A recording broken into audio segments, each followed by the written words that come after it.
सेंद्रिय कर्ब हा जर सगळ्यात जास्त नॅचरलरित्या जर कशात असेल ऊसाच्या पाचटामध्ये आणि बांबूचं जे झाड आहे त्याच्यामध्ये बांबूचं काही तुम्ही हे करू शकत नाही व्यवस्थापन पण पाचरट जे शेतकरी जाळतात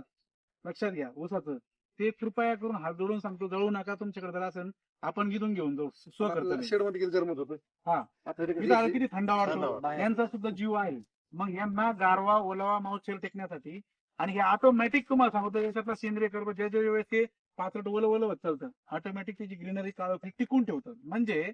हार्वेस्टिंग झाल्यानंतर सुद्धा झाड स्ट्रेस मध्ये जात नाही या माध्यमातून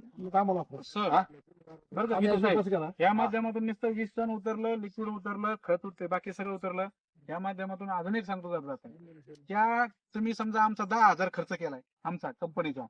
तर तुम्ही जर म्हटलं ना एक शेतकरी बी याच्यात आपण तर मी तर परत येणारच आहे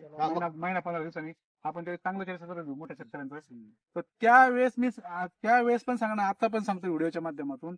तुम्ही 10,000 खर्च करताय तुमचं जर समाधान झालं नाही तर 10,000 दुप्पट खर्च मी देऊन टाक अजून काय सांगू तुम्हाला पण ही वेळ येणार नाही पण सत्यता ही इथं आल्यानंतर